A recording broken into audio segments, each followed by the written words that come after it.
Bom dia a todos, estamos aqui no 5º Congresso Empreendedores do Reino, começando nesta manhã gloriosa. Sociedade. Você que está ouvindo essa gravação pode não entender porque o pessoal está dando risada, mas essa é a desvantagem de não ter vindo no Congresso, né? Venha no próximo.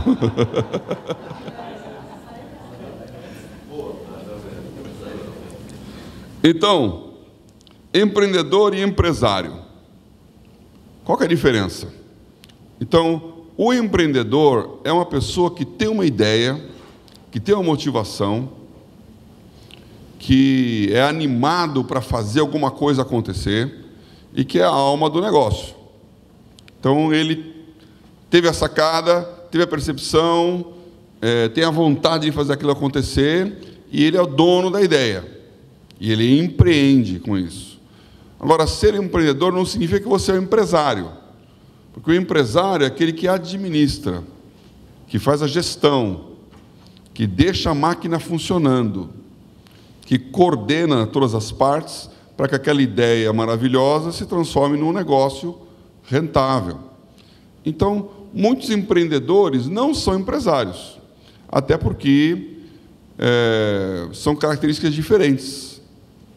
O empreendedor, ele é nervoso, ele é rápido, ele tem soluções, ele é centralizador, ele tem sempre a maneira dele fazer as coisas, tem as coisas no bolso, no papel e tal, vai fazendo, ele é flexível. E quando o negócio começa a dar certo, aí começa a dar errado.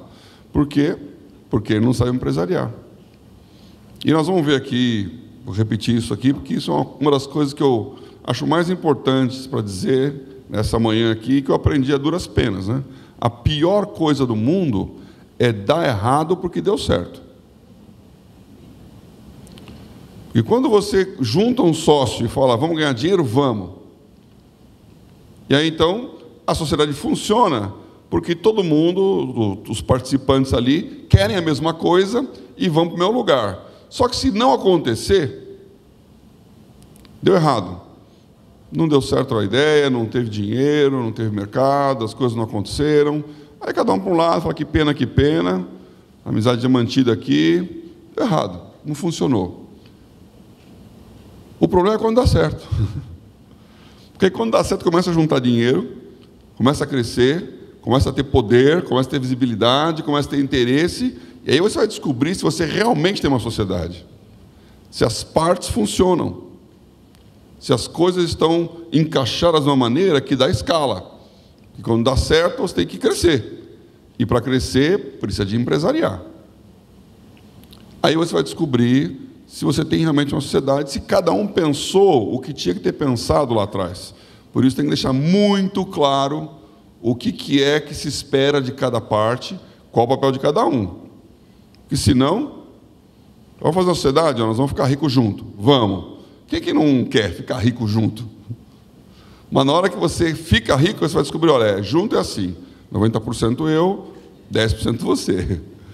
E aí o outro, não, mas não era isso que a gente combinou, não era assim que eu imaginava, eu fui muito importante. Importante nada, você simplesmente aparecia, nem tanto. Ah, mas eu dei as sacadas. Então fica um negócio que você não combinou e quando dá certo, dá errado. Aí é triste, porque se deu errado, fazer o quê, né? Mas perder a chance do negócio que deu certo, porque não está bem estruturado, aí dói. Então, o empreendedor precisa do empresário. Ou pode precisar do empresário. Ele pode ser o próprio empresário também, porque você pode ser um empreendedor que tem as grandes sacadas, que tem as flexibilidades, e ao mesmo tempo consegue organizar o negócio. Mas nem sempre acontece. Então, provavelmente você precisa de um sócio. Agora, como é que isso funciona no crescimento? Então, eu queria escrever aqui. Oh, dear.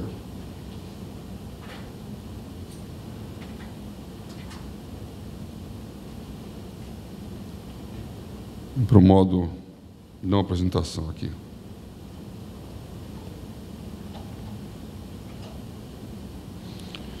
Primeira coisa que começa com o empreendedor e que a empresa tem que ter para dar certo. São as competências aqui. Então, a primeira é a competência técnica.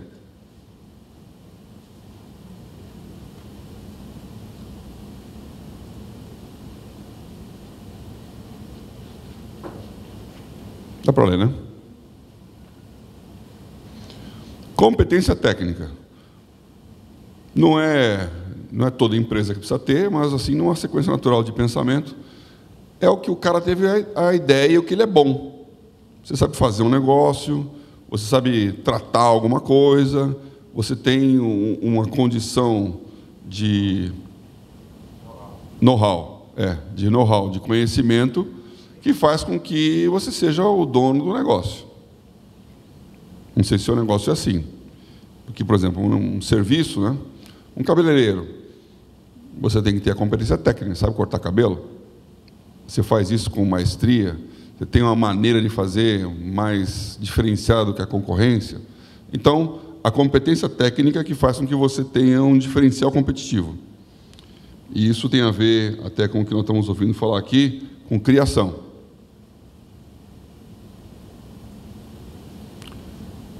Um tema também em relação à franquia, onde supostamente você está comprando isso. comprando a competência que você não tem. Isso aí. Então, uma franquia, você está emprestando, não só a competência técnica, nós vamos ver outras aí, de alguém que já conseguiu e fez, e que está te passando todo aquele know-how, te dá o equipamento, a máquina, mas também te dá branding, visibilidade, outras competências aqui. Então, a franquia é um negócio que vem para frente aí.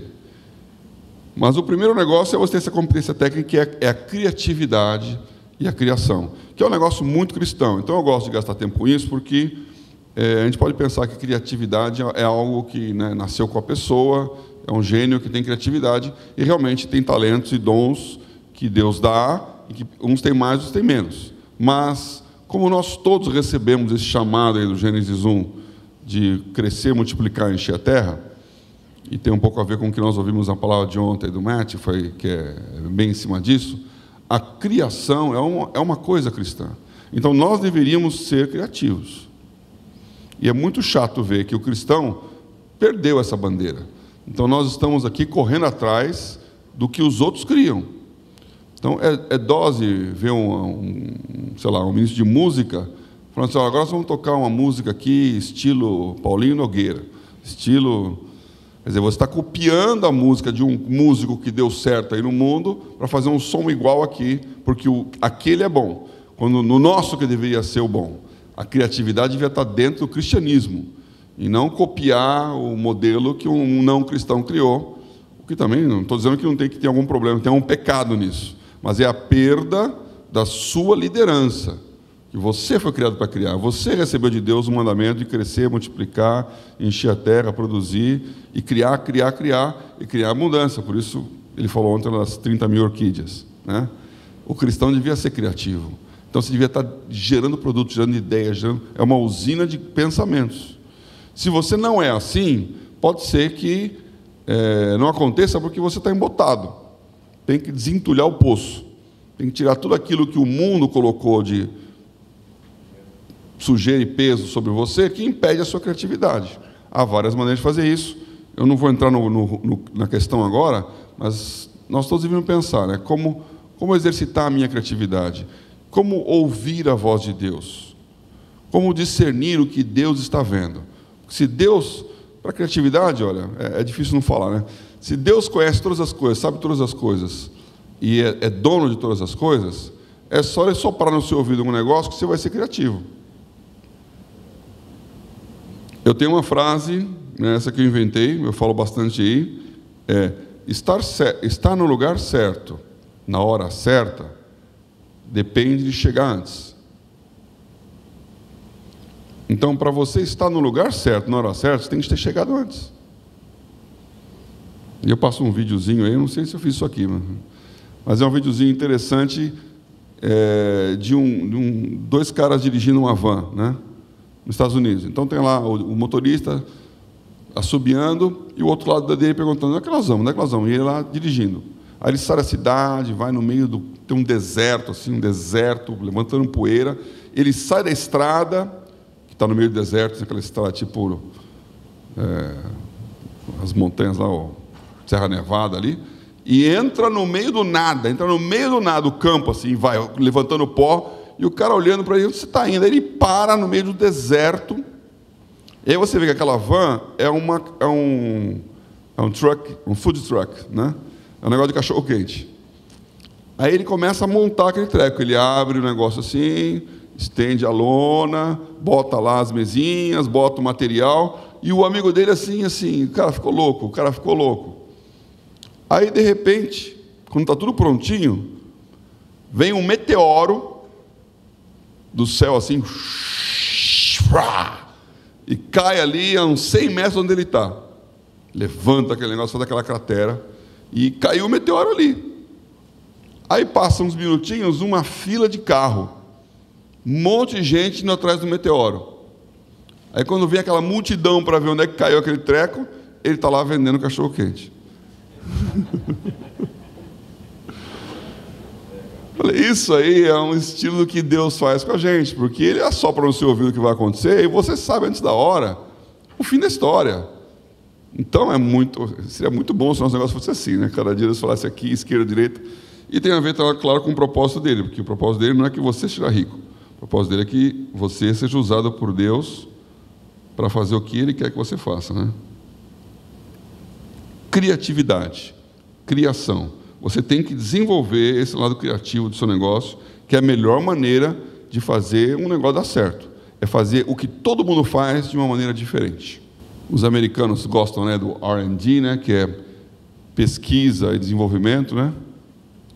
Então você tem que ter um tempo que você gasta para aprimorar, desenvolver, pesquisar, mudar, olhar fora da caixa.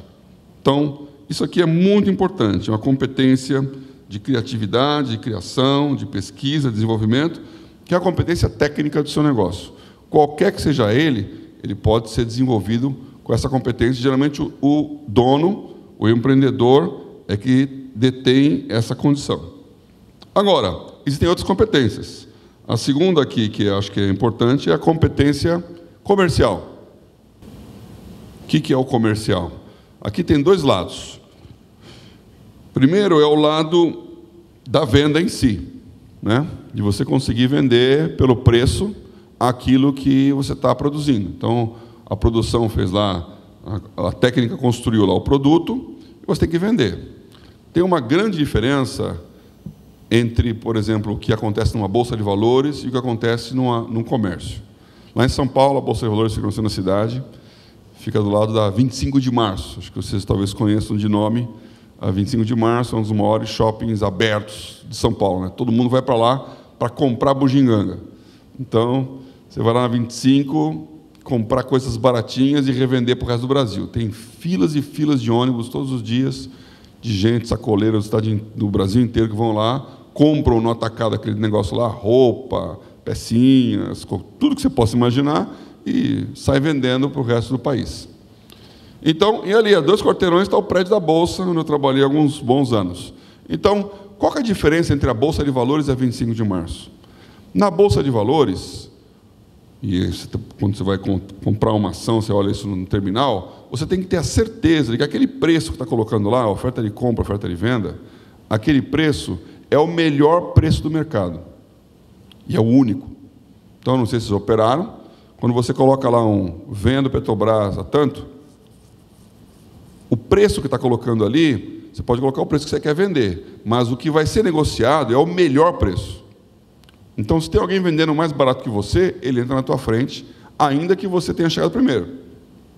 Que não interessa quem chegou primeiro, interessa qual é o melhor preço.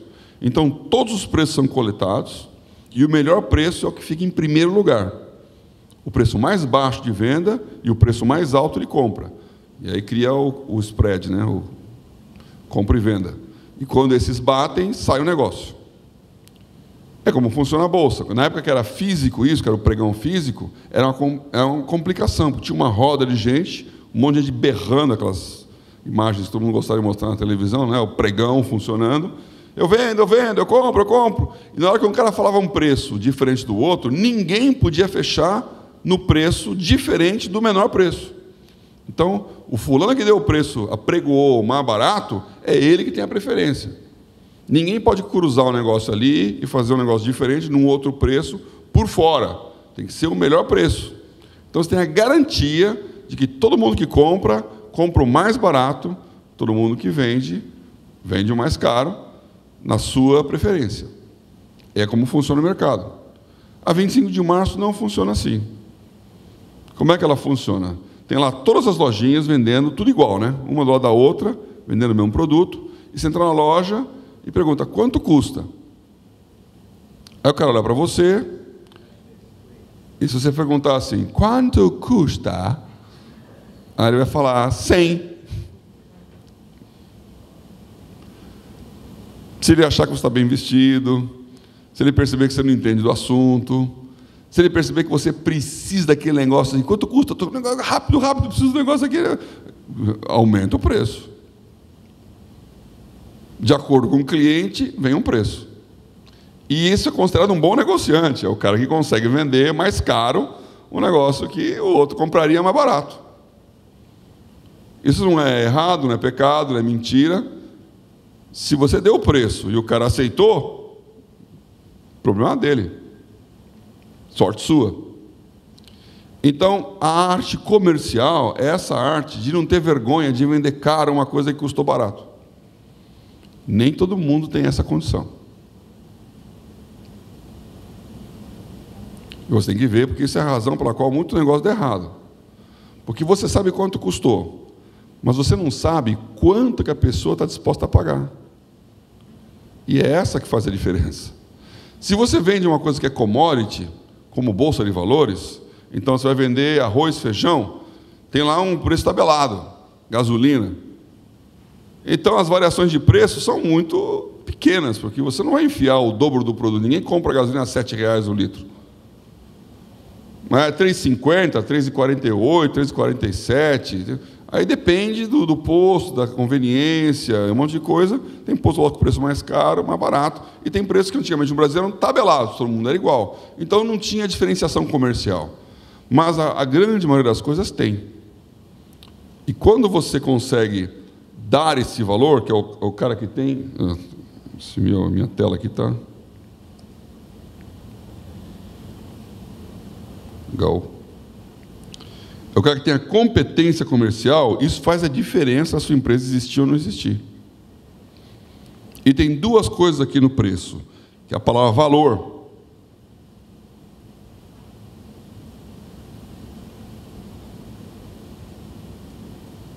Em português, né? Tem vários sentidos, inclusive mercado de valores, bolsa de valores, né? Tem aqui o marketing. Então, uma coisa é o seu preço. Se o seu preço é baixo, você vende mais. Se o seu preço é alto, você vende menos. E a outra coisa é a percepção de valor. Então, quero comprar um celular. Eu vou comprar o mais barato possível.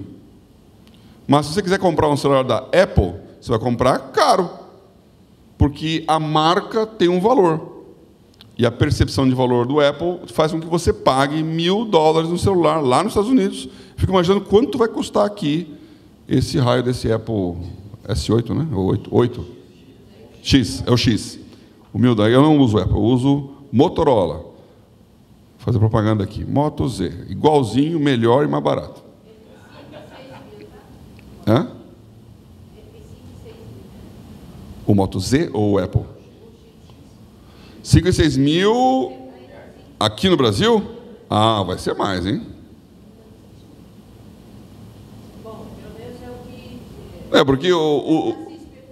Porque o modelo que está aí, que é lá 500, 600, 700 dólares, sei lá, nos Estados Unidos, aqui é 4 vezes o preço.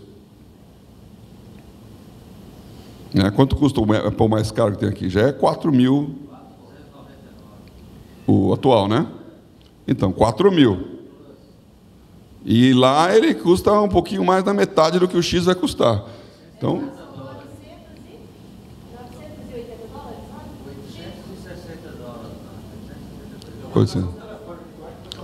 Já viu que o mercado funciona, né? Eu não sei nada para esse Apple, você conhece tudo. Então, por quê? Porque é percepção de valor. Então, ela acabou com a Nokia, porque a Nokia vendia telefone. A Apple vende smartphone, que faz tudo menos telefonar. E hoje você não usa para telefonar. Quantas vezes você liga para alguém?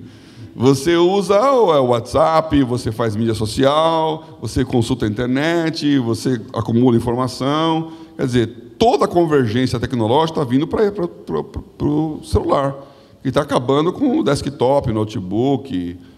Então, e essa foi a sacada de Steve Jobs mesmo. As pessoas vão ter isso aqui para outras coisas, inclusive telefonar, mas eles vão querer um despertador, até um amigo, né? Você fala com a pessoa, ela responde, né? Então, é um negócio que tem a percepção de valor, e é isso que dá o preço.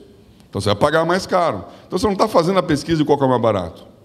Dependendo do seu negócio, isso é mais importante ou menos importante. Então, dependendo do seu negócio, o cara que entende muito da competência comercial tem grande valor. E ele, inclusive, pode ser o mais importante do que a competência técnica. Porque a competência comercial que vai fazer com que um produto qualquer seja melhor empacotado e vá para frente. Então, você tem competência comercial no que você faz? Você consegue dar a percepção de qualidade daquilo que você tem e diferenciar? E a qualidade ela pode ser real ou não, é a percepção que conta. No caso da Apple, existe uma qualidade, mas o valor que eles cobram está compatível com a qualidade que eles entregam? A concorrência, que era muito sem qualidade, vai crescendo. De repente, ela tem qualidade? Então, realmente, eu peguei esse Moto Z aqui, porque, primeiro, ele faz coisas que o Apple não faz. Ele teve a sacada que ele não tem de fazer esse negócio aqui, de ter essas capinhas aqui, né? Então, você bota esse treco aqui, aqui é uma bateria. Então, o dobro do tempo da vida, só grudou, colocou. Aí eu tiro a bateria e coloco um retroprojetor. Então, faço essa apresentação com um negócio desse tamanho aqui, que projeta 70 polegadas na parede. Tem todas as funcionalidades, eu não vou fazer propaganda do Moto aqui, mas ele é metade do preço, então, gostei. Competência comercial. Existe uma terceira competência aqui, que para o seu negócio também é importância, que aí quando entra no lado empresarial. Ok. Repetindo aqui para o pessoal que não vem nesse congresso, a gente tem que ficar gastando tempo com vocês que não assistem aqui ao vivo e não ouviram a pergunta dela. A pergunta não, a colocação, né? Quando você tem alguma coisa de muita competência técnica e consegue desenvolver muito a coisa, você não vai vender tudo de uma vez, você vai vendendo fatiado.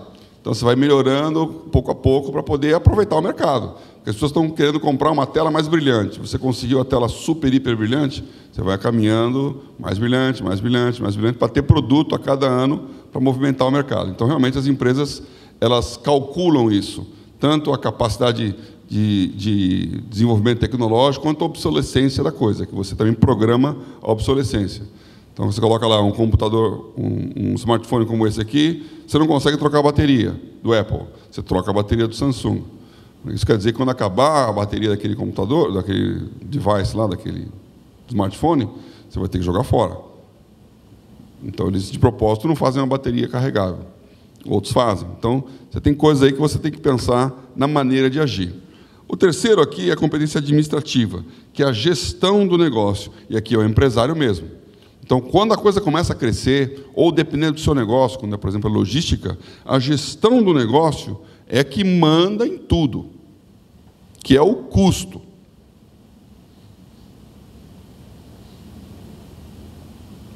Então, se você depende do preço, do custo, se o mercado não deixa você aumentar o preço de venda, porque tem competição, ou porque o produto é muito commodity, a sua grande diferenciação vai ser conseguir fazer a mesma coisa de uma maneira mais barata. Então, você tem que baixar o seu custo de produção. Tem que custar menos o seu equipamento, as suas pessoas, o seu maquinário e a sua maneira de produzir. Então, aí, o empresário fica importante. Se você consegue gerenciar bem o negócio, de novo, logística, tem um amigo que ele foi presidente aí de um monte de empresa de TI, foi lá para ser o senior da Compaq, HP, EDS, várias empresas nos Estados Unidos. Ele era o senior para a América Latina. Aí ele ele queria ser CEO, não queria ser só o C-level. E aí, com uma empresa de logística, fez uma proposta para ele. É justamente quem vende todo esse material aí. A Apple construiu o computador, quem entrega? É uma empresa de logística que pega aquele material, bota lá naqueles imensos armazéns e entrega na tua casa. Livros da Amazon, tem que ter uma empresa de logística que entrega aquele negócio. Então, o armazém é quilométrico. Você entra num lugar lá, eu fiquei impressionado, nunca vi um negócio tão imenso.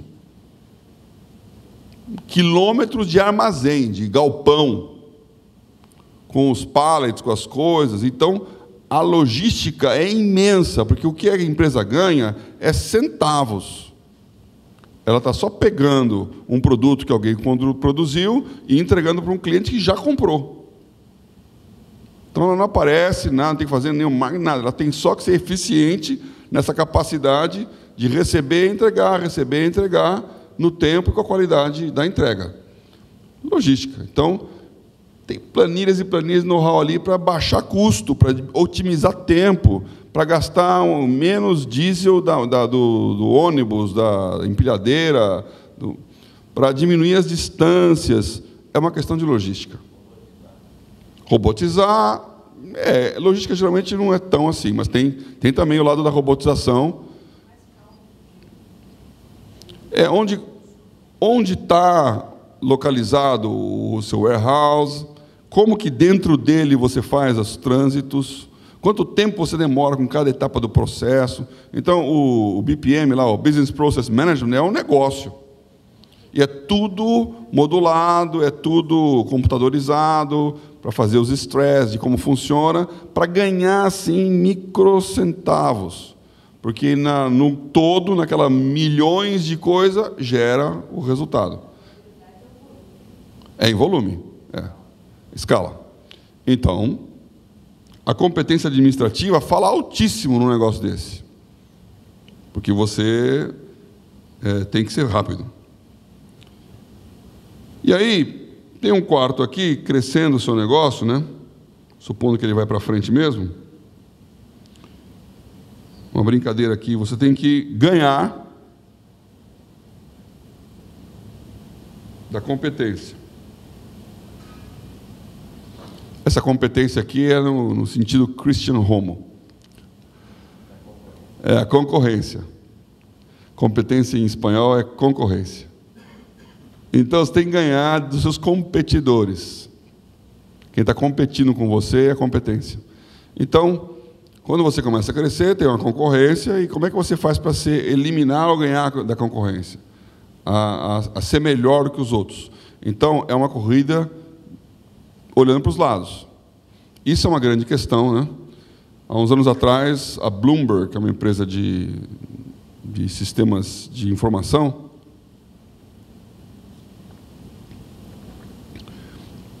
veio para o Brasil. E aí eu era um cliente da Bloomberg, e inauguraram um escritório da Bloomberg lá em São Paulo. Eu amigo do gerente aqui da Bloomberg no Brasil, e veio o Michael Bloomberg, que é o fundador da Bloomberg, que foi prefeito de Nova York esse tempo todo. Ele veio fazer a inauguração do escritório. Aí fizeram lá um coquetel, aquele negócio todo. Estava lá conversando com o Daniel, que era o cara, e o Michael Bloomberg, ele falou: eu quero te apresentar o Michael Bloomberg. Eu falei lá, ok, então ele, a mulher dele, uma das mulheres dele lá, blá, blá, blá, blá, blá, blá. Eu falei: posso fazer uma pergunta para o Michael Bloomberg, né?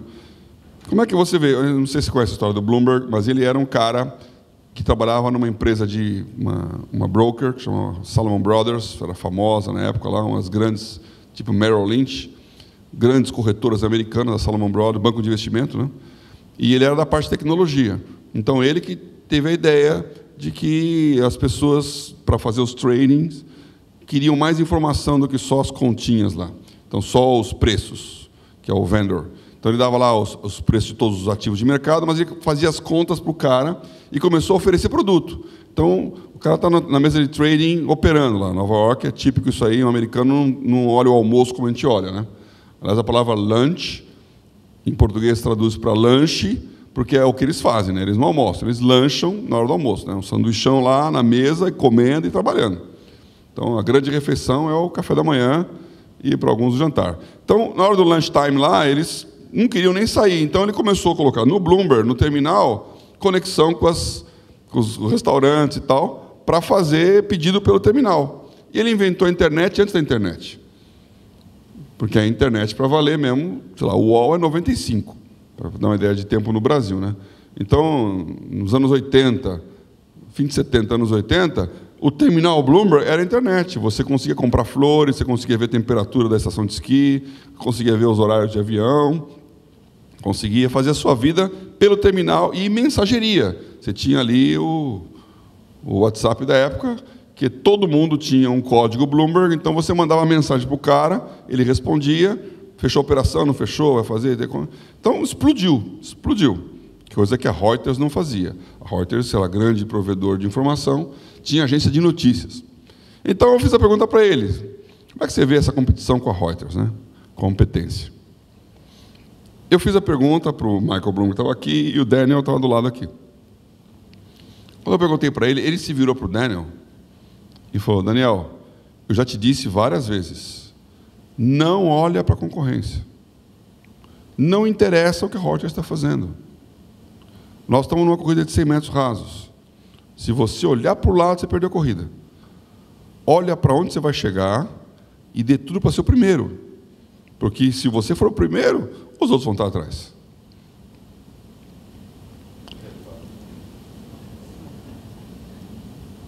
E eu não sei o que ele pensou, depois ele falou: Daniel, desculpa se eu te botei numa saia justa aqui, porque assim, deu a impressão que eu estava fazendo a pergunta que o Daniel queria fazer, né? Ele respondeu para o outro: meu amigo, não interessa com competição.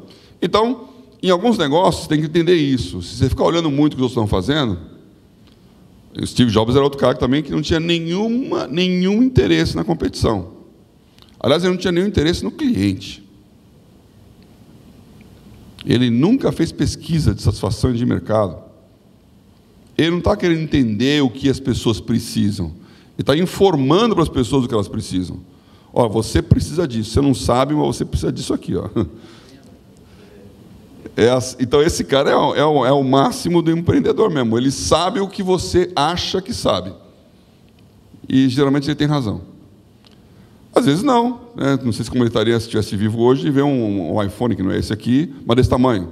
Porque, para ele, um iPhone tinha que ser pequeno para que, com uma só mão, você controlasse todo o equipamento.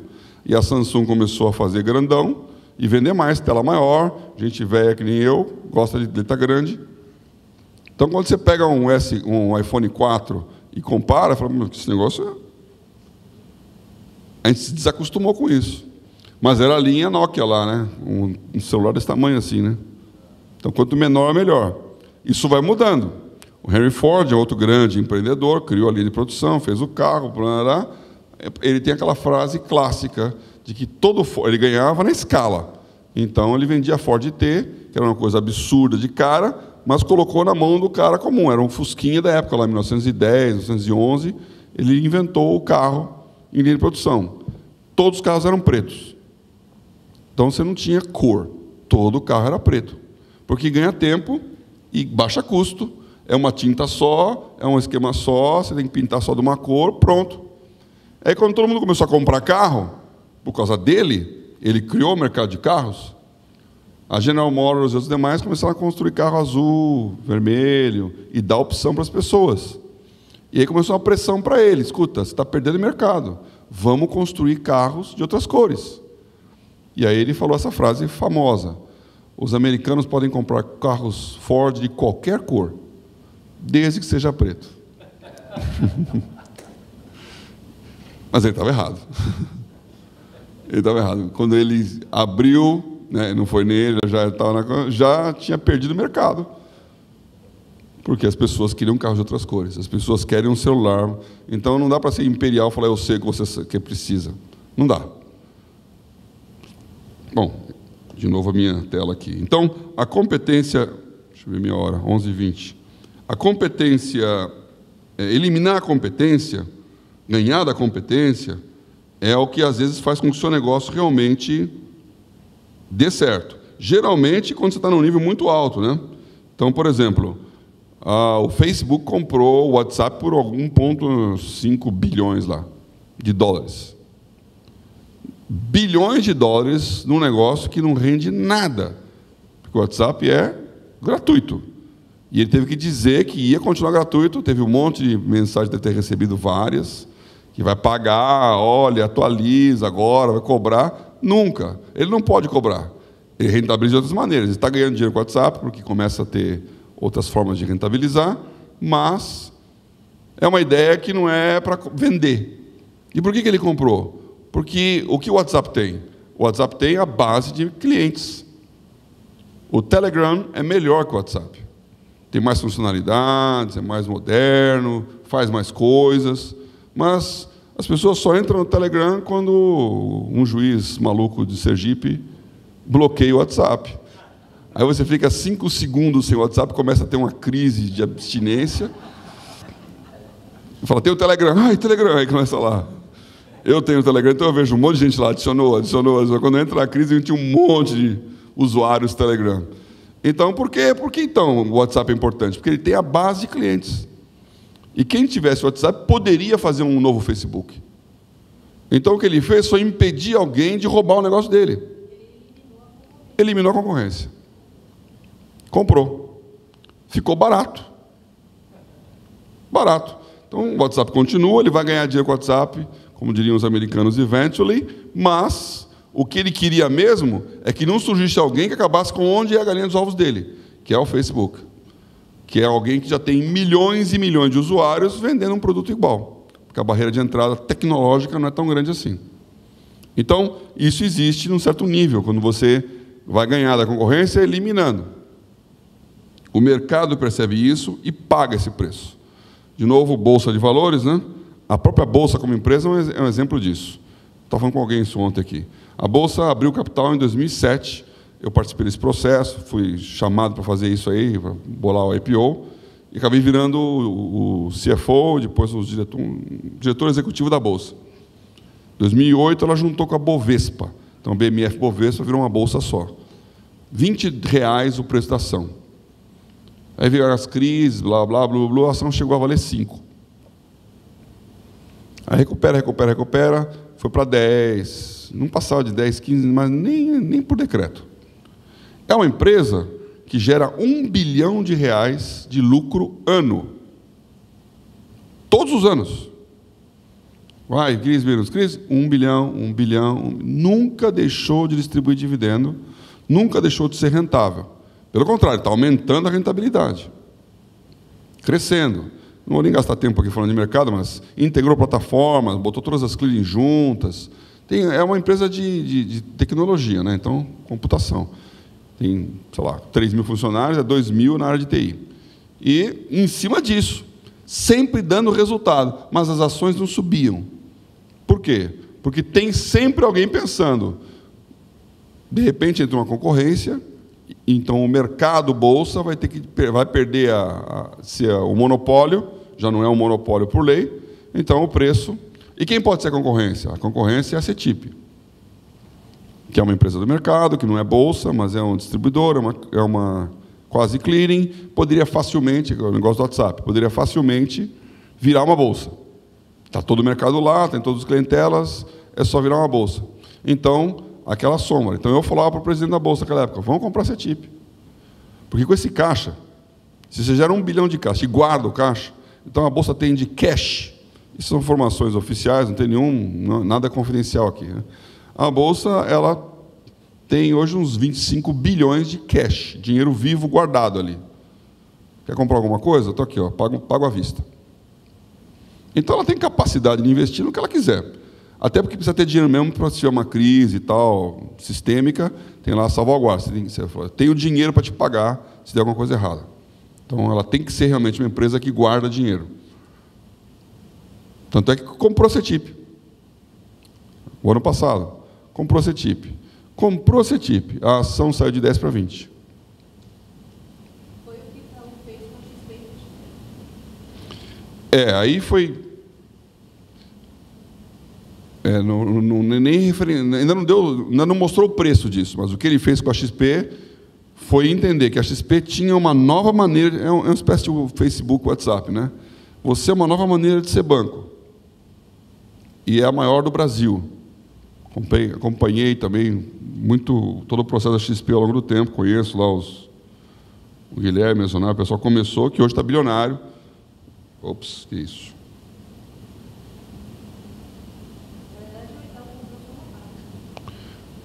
Ele se tornou um acionista, e o Roberto Setúbal falou isso. Eu Roberto Setúbal, comprei, não foi o Itaú. Eu convenci o banco a comprar. O banco não queria de jeito nenhum comprar, porque é concorrente. Ele falou, não é concorrente, é futuro. Então, bancos, e o Itaú diz isso aí, daqui a 15, 20 anos, não quer ter agência. Qualquer pessoa que tem Itaú sabe, eu sou cliente Personalité, o token agora é aqui. Então ele falou, não tem mais chaveiro. Por quê? Porque você está obrigado a baixar o aplicativo. Porque é aqui que está o banco. Eu detesto ir na agência, mas tem gente que gosta. Então ele tem que ter agência, mas cada vez menos, cada vez menos, cada vez menos. Essa semana eu estava conversando com o diretor do Banco do Brasil, colega, falando de aplicativo, essas coisas, futuro de mercado, fintech. Nossa perspectiva é fechar 1000 agências. Menos agência, que é custo.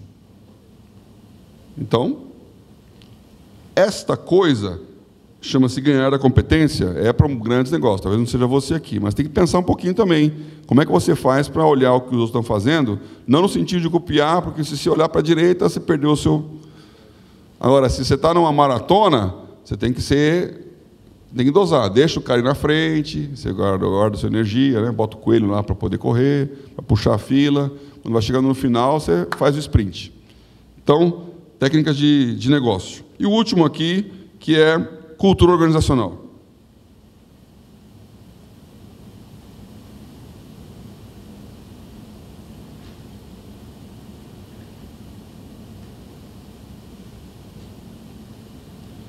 Que é ter uma identidade que vai ser a sua marca. Para os funcionários, então todo mundo vai adorar trabalhar com você, e para o mercado que vai comprar a sua cultura. Então, quando você consegue vender cultura, aí o seu preço explodiu. Porque você vende o que você é, não o que você produz. Isso é um grande... Tem muito livro sobre esse assunto aí. Vou pular também. Bom, por que eu gastei esse tempo todo falando anti-sociedade aqui? Porque você tem que entender qual competência você tem e qual você não tem. Você precisa de sócio? Então, onde está o seu negócio? Se ele realmente é uma coisa de que depende do know-how, então você é o cara do know-how. Você não precisa de alguém para ser o cara do know-how. Você vai precisar de alguém para ser o cara do gestão, da administração, do comercial. Você pode ser essa pessoa que é muito boa para desenvolver o negócio, mas é péssima para vender. Porque te dá vergonha vender por 100 uma coisa que custou 10. Se você tem esse tipo de vergonha, você não é um cara comercial. Tem um outro lado do comercial também que é importante, que eu vejo com a minha mulher, né? Minha mulher, a Leni, é médica. Então o médico tem que vender a consulta. Ela é pediatra, vende a consulta. Uma consulta hoje, de um médico razoável, é R$500. Que é caro. Um médico bom é bem mais do que R$500. Porque médico é aquele negócio também que você não está lá no seu custo. Então, vou fazer uma cirurgia do cérebro, vamos fazer uma pesquisa de mercado. Qual que é o mais barato? Você faz isso? Olha, doutor, eu preciso fazer uma cirurgia do cérebro, eu vi que o seu preço aqui é o mais barato da concorrência, então eu vim aqui em você, porque você é o menor custo. Não, nós vamos fazer a cirurgia do cérebro que é o mais caro. Você vai se endividar, porque para você é a sua vida, você quer dar na mão do cara mais caro. Então, se o cara for um bom médico, ele tem que cobrar caro. Se ele cobrar barato, as pessoas vão falar, esse médico é ruim. Ele tem que cobrar caro. Só que a Leni tem vergonha de cobrar caro, então ela começa a contar uma história. Aí, doutor, contar conta. Então, veja, sabe como é que então, tem o preço, tem o custo, começa a contar uma novela para o cara para dizer R$500. Leni, se você não consegue fazer isso, bota a secretária lá para falar, conversa, faz a melhor consulta do mundo, porque ela realmente, fazer propaganda aqui, ela é excelente. É horrível casar com uma pessoa excelente em medicina, porque o médico excelente é aquele que sempre vai te suspeitar que você pode ter aquela síndrome que 1 em 1 milhão tem. É o que você quer que o médico faça. Ele olha para o seu filho e fala, isso aqui pode ser vamos fazer um teste, não sei o quê. Ela mata todos, Estou cansando de ver ela ligar para o hospital, lá brigar com o cara do São Luís, lá do Einstein. Falei, eu pedi esse exame, mas não precisa sim. Aí faz o exame, realmente ele tinha um problema, não sei o quê. Porque ela guarda todas as síndromes malucas que podem acontecer e ela suspeita. O problema é que na vida real ela também é assim. Então, qual que é a probabilidade de que vai acontecer o problema? É baixa. Falei, calma, não vamos por esse caminho, não faz aquele negócio. Está sempre prevendo o pior. E na hora de pagar, quanto o seu convênio cobra? Falei, não faça essa pergunta. Então, você tem que saber se você... Agora, por outro lado, vai vender uma coisa para a minha mulher. Ela não vai comprar, a não ser pelo menor preço. Ela não vai gastar... Não vai comprar nunca na primeira loja. Ela sempre vai achar o mais barato.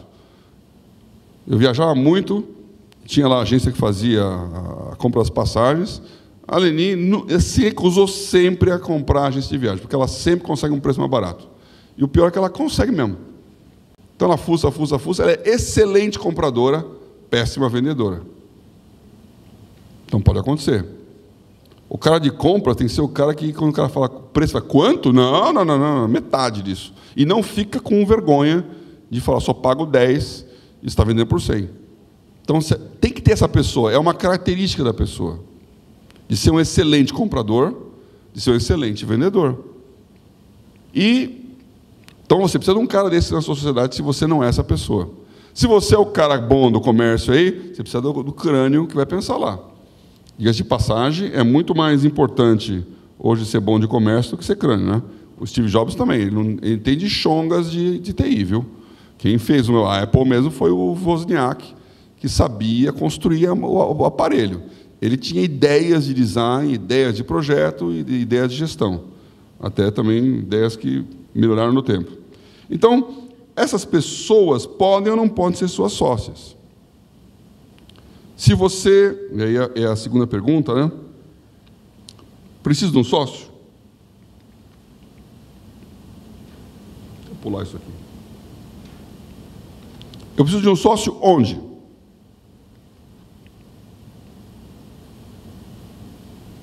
E aqui vem, então, um conceito de sociedade, né? Como é que nós olhamos sociedade? Latim societária. E esse societária é esse conceito sociológico da sociedade, né? Ó, minha mulher mandando aqui, um Deus te abençoe. Societária significa... ela está ligada aqui. Ó. Você não sabe, mas está ao vivo, ela está... Societária significa associação amistosa com outros. Então, a palavra sociedade vem do latim societária, quer dizer, associação amistosa com outros. Então, uma sociedade, no sentido antropológico, é uma associação amistosa com outra pessoa. E deveria ser assim também no ramo dos negócios. Você tem que ter um sócio que seja seu amigo. Nós vamos ver isso também depois na Bíblia aqui, como é que funciona essa questão. Então, eu coloquei aqui já... Deixa eu ver.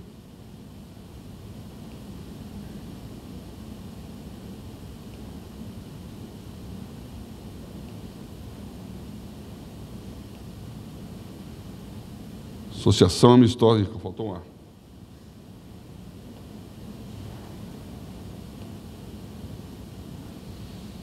Associação amistosa com outros. Agora,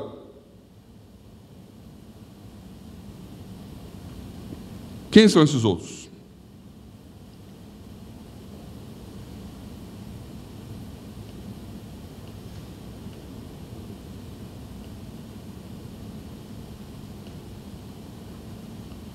Dono.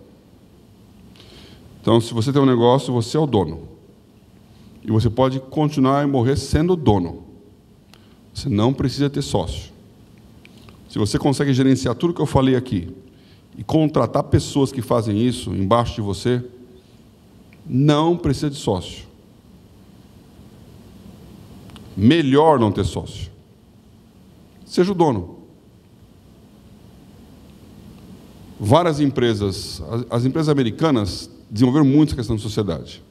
Tanto é que hoje não tem dono. Você perguntar, quem que é o dono do Citibank? Quem que é o dono da General Motors? Quando você fala quem é o dono da Apple, o Steve Jobs. Quem é o dono da Ford? Ainda é a família Ford. Mas os americanos desenvolveram o conceito de corporation, que é uma empresa, uma corporação, que não tem dono. Ela tem acionistas pulverizados. Então, tem vários acionistas. Tipicamente, o que tem mais tem lá 7%, 8%, 10%. Alguns chegam a ter 20%, 30%. Mas eles não são donos da empresa. Eles são grandes acionistas. E, então, tem um management, uma gestão profissional. Então, você contrata o CEO lá, que é um funcionário, para ser o presidente da empresa. Agora, o Brasil e a América Latina têm empresas com dono. Então, Votorantim tem dono. Várias grandes empresas, você pode pensar aqui, né? Os nomes hoje, inclusive, estão meio ruins, né? Fala, Odebrecht tem dono. Todas as construtoras têm dono. A Eike Batista era dono. Então, por quê? Porque o drive do dono, a força do dono, a intensidade do dono, ela é muito diferente de ter um monte de sócio. Porque para sócio, você vai ter que fazer uma reunião para ficar discutindo. O dono não discute nada, ele toma uma decisão e ponto. Então, a velocidade é muito maior. É melhor não ter sócio. Não estou nem falando da Bíblia aqui. Então, se você consegue gerenciar todas as competências aí com alguém mais, ou você tem algumas delas, não procure sócios. Tem outra razão para procurar sócios, nós vamos entrar logo aqui na frente. Então, seja o dono e durma feliz com isso, porque, inclusive, vai ficar mais em moda ser dono. Eu fiz um trabalho para a Vicunha, falar de ética, código de conduta. São 7.000 funcionários da Vicunha Têxtil. Tem dono, Vicunha tem dono. A família Steinbrück é a dona da Vicunha. E isso é uma marca da empresa, porque o dono manda, e as pessoas querem ver o dono. Elas estão olhando lá o que o dono pensa. Se ele está feliz, está todo mundo feliz. Se o cara está animado, está todo mundo animado. Se o cara está trabalhando, está todo mundo trabalhando. O olhar do dono engorda o rebanho. Então, não tenha vergonha de ser dono e não vai atrás de sócio se você não precisa. Agora, pode ser que você não seja o dono. Então, você vai ser um acionista.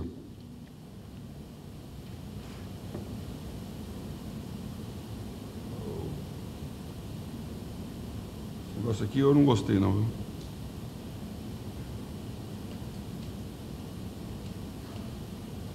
Mas fácil escrever tudo que ficar descobrindo aqui o que eu já escrevi, né? O acionista. O acionista, esse é um conceito que tem a ver com sociedade interessante. O acionista ele é um sócio capitalista. Então, ele tem dinheiro naquele negócio. Ele não tem gestão.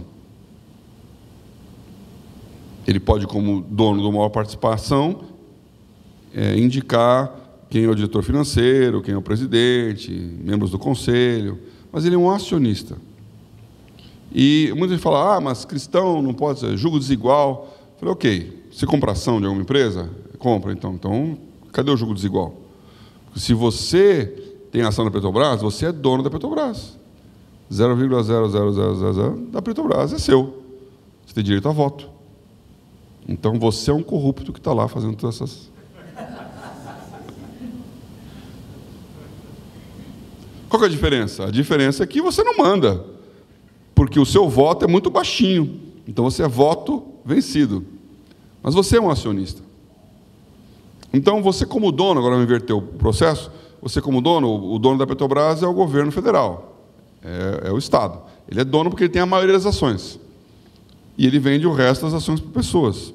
Então, você como dono pode arranjar acionista. A grande razão pela qual você procura acionista é em busca de capital. Então, você precisa de dinheiro para as suas competências. Então, a minha construção aqui é a seguinte: se você é dono e tem condições de ter aquelas competências todas, esqueça acionista, esqueça sociedade. Se você é dono, tem as competências, mas não tem grana, que é uma coisa que acontece bastante, seja para gerenciar o negócio, que aí é ruim, seja para fazer ele crescer, que aí é uma boa razão para não ter grana mesmo, então você precisa de um acionista, porque o dinheiro mais barato que existe é o acionista. Porque ele vai correr o risco junto, não vai cobrar nada. Deu certo, ele vai ganhar o dividendo, deu errado, ele vai perder com você. Então, não tem nada melhor do que o dinheiro do acionista, porque ele está lá dando a grana para o teu risco. Ele está acreditando no teu taco e ele vai correr de acordo com os seus critérios. Esse é o acionista minoritário. Quanto maior ele for, mais controle ele vai querer ter. Então, em grandes empresas, um acionista ele vai querer ter o controle da auditoria, da parte financeira, para ver se os números são aqueles mesmos. Tem lá o tag along, então vai querer, assim, se você vender o negócio, o preço que você vender é o preço que eu vou receber também. Então, uma série de acordos de acionistas que podem entrar aqui. Mas você pode, mesmo no seu negócio pequeno, achar um acionista, que é um cara que gosta da maneira como você gerencia a coisa, entende que você tem uma ideia boa na cabeça, que você é um bom empreendedor, que pode se contratar ou ser um bom empresário, e vai botar dinheiro bom em cima dessa história. Procure acionista. Então, não procure um sócio para ficar junto com você, batendo cabeça. Procure alguém que vai ganhar dinheiro se der certo. Você vai ter que prestar contas, vai ter que ter transparência, vai ter que ter qualidade, mas não é tão difícil assim achar um acionista. Que pode ser a sua família. É meio complicado, porque quando dá errado de novo... Aí, quando dá errado, quando dá certo, pode dar errado, né?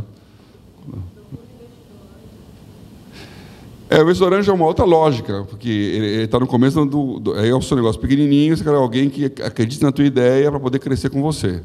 E aí é o ciclo que eu vou falar aqui na frente também, de participação nos lucros, né?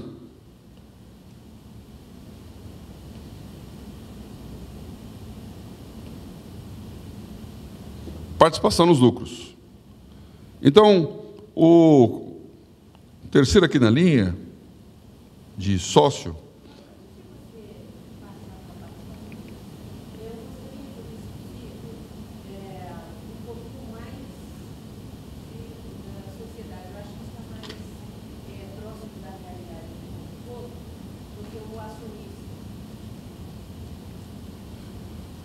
sociedade em que sentido? Criar um sócio, arranjar um sócio. Eu vou até que hora aqui? Meio-dia.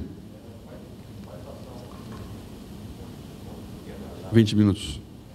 Bom, no tempo tem 20 minutos. O que eu estou falando aqui para você é o seguinte, ó.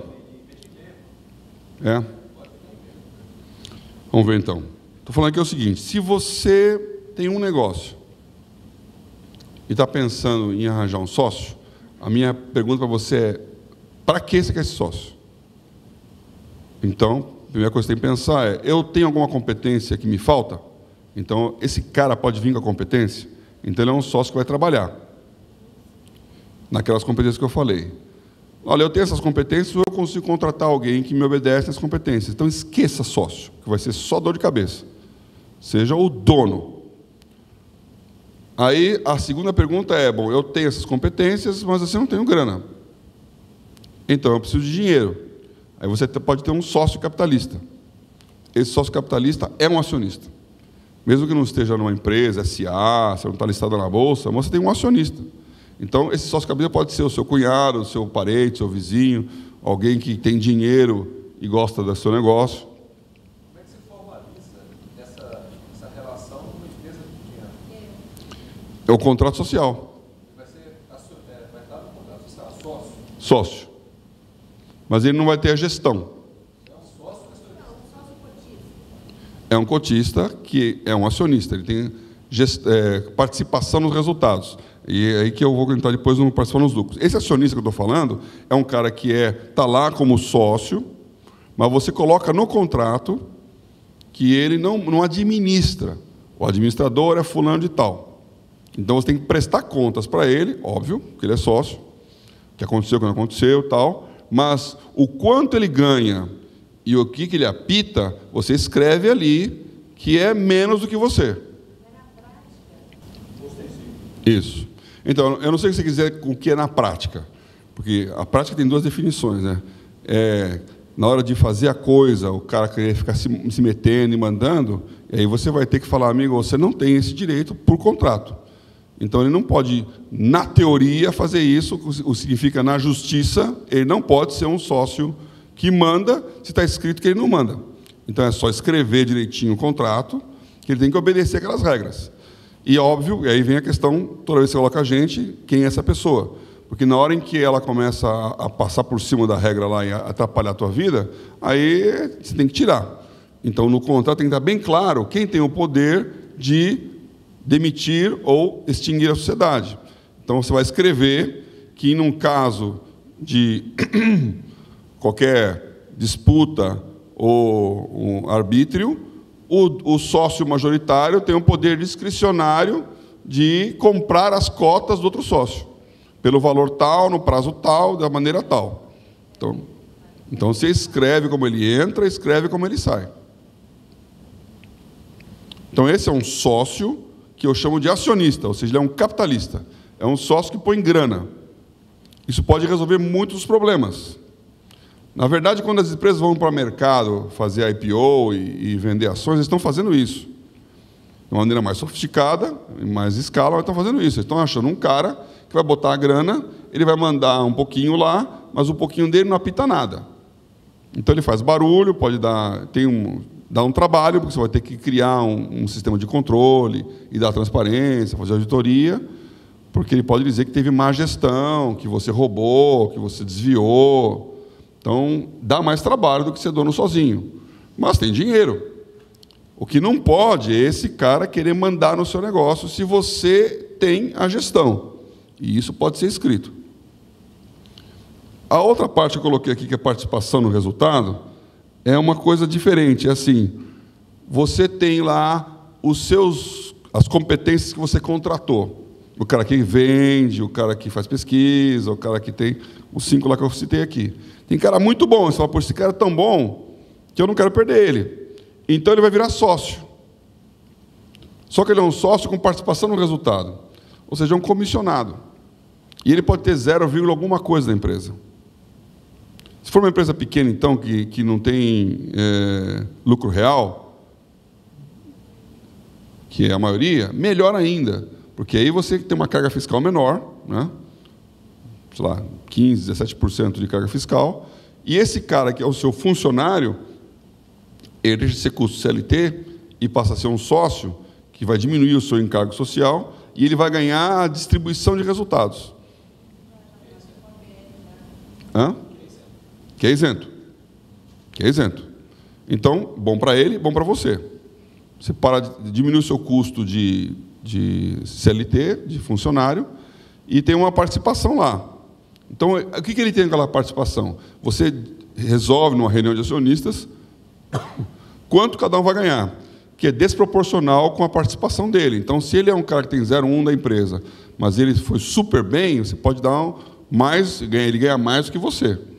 Você que resolve isso. Você pode resolver que ele merece ganhar mais. Então, você faz a gestão de RH da empresa através do contrato social. Ele tem participação no resultado. Isso faz com que a pessoa ela lute pela empresa como dono, sem ser dono. Então, ela se sente dona da empresa e ela, assim, ganhou, levou.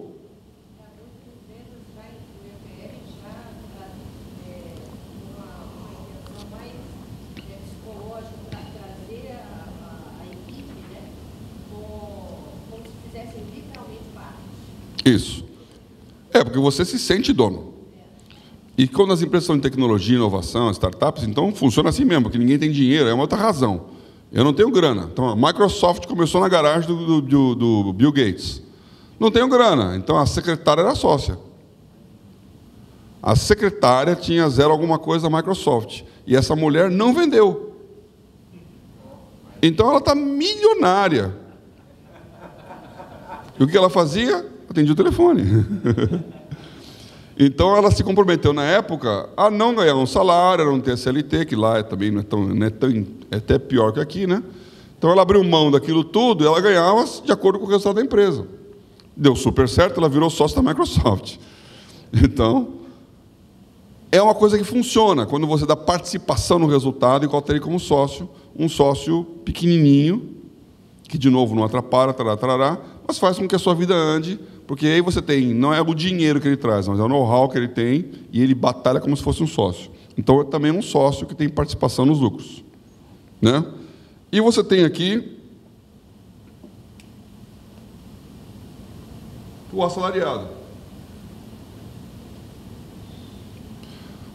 fim da fila tem um assalariado, que é o cara CLT, que ganha tal, e é o cara que tem essa mentalidade de que ele vai entrar às 9, sair às 6, né? Como dizem os ingleses, let 5 the pen falls. Então, assim, segunda à tarde, ele joga a caneta, acabou.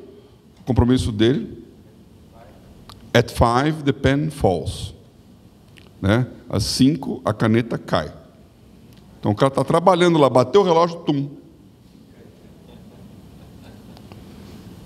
E tem uns ingleses que acham que isso é bom, inclusive. Eu não sei, eu não tenho essa cultura. Mas eu sei que, eu já descobri, inclusive, sendo igreja, que eu sou meio fora da curva mesmo, porque eu chego lá, 5h30, está todo mundo indo embora, eu falo, vamos fazer uma reunião? E eu trabalho. Acostumei e gosto. Então, é outro assunto aí, né? Mas, por exemplo, na Bolsa, eu falei, a Bolsa de Brasil tem 3 mil funcionários. A Bolsa de Chicago, que é a maior do mundo, tem lá 20 mil.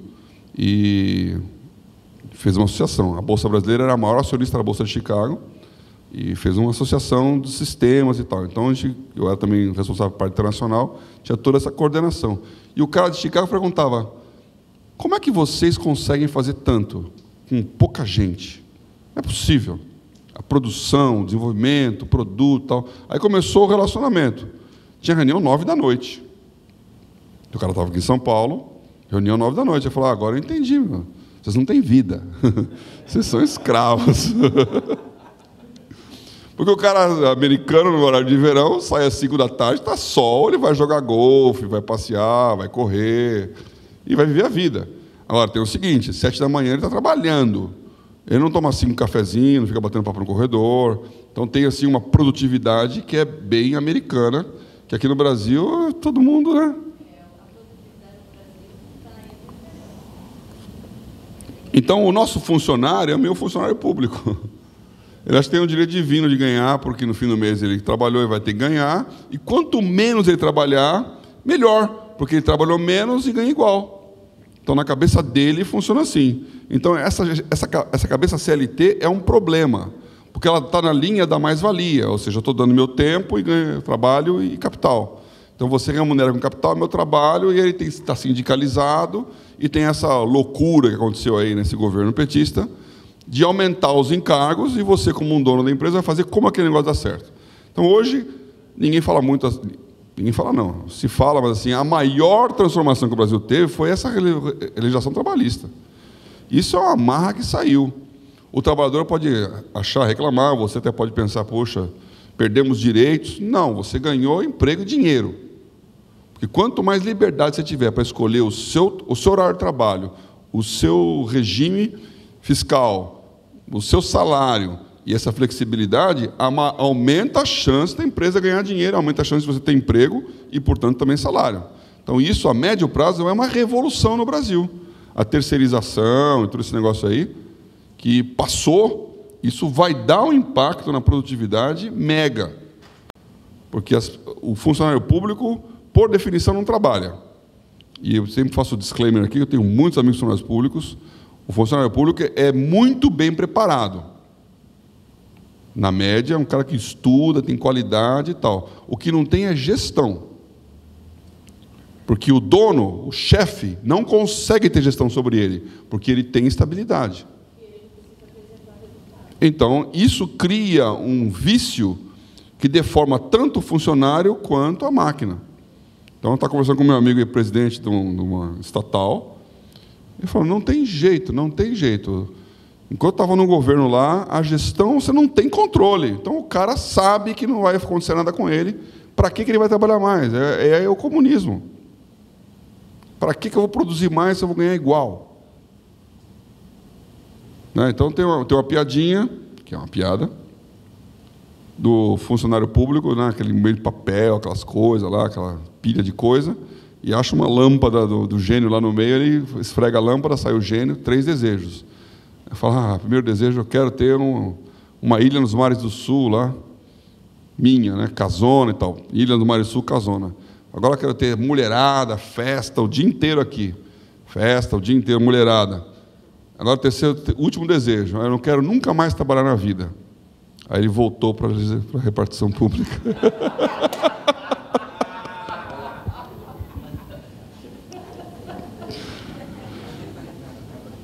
Então, por trás dessa piada, falou aqui, que o funcionário público não trabalha. Não é verdade, não é verdade. Tem gente que trabalha muito, mas essa dinâmica de não ter o resultado coerente com o esforço é mortal. Então, encerrando esse pedaço aqui, a pergunta então é, você precisa de um sócio? E a sociedade é para quê?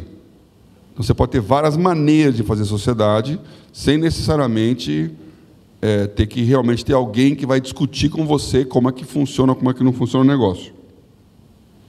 Pega o seu assalariado, que trabalha no esquema mais-valia, e vê quem são os melhores lá. Esse você estimula com uma participação.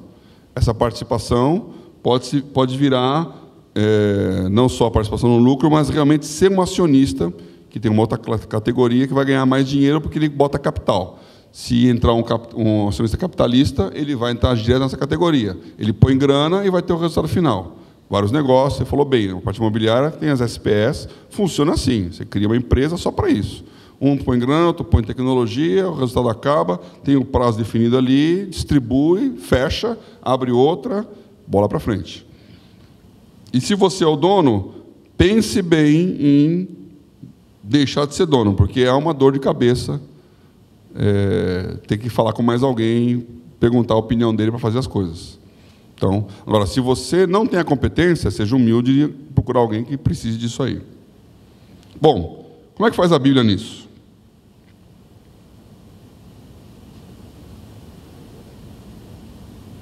Qual o problema bíblico? O texto famoso é 2 Coríntios 6,14. Não vos prendais a um jugo desigual, né? Que não está falando de negócios, mas serve também. Deixa eu pegar aqui fazer a propaganda aí dos 5 minutos na caixa. Bíblia, aplicativo Bíblia, né? O maior aplicativo Bíblia do Brasil, o segundo maior do mundo, Bíblia JFA. Então o texto aqui fala, eu estou na NVI, né? Não se ponha em jugo desigual com descrentes, pois o que tem em comum a justiça e a maldade, ou a comunhão, que comunhão pode ter a luz com as trevas? Que harmonia entre Cristo e Belial? Que há de comum entre o crente e o descrente? Que acordo há entre o templo de Deus e os ídolos?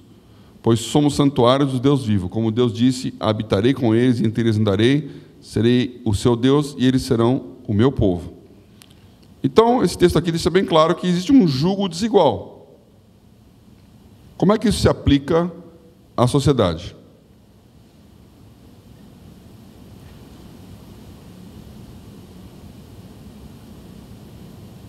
Vamos ver se eu não preciso mais disso aqui agora.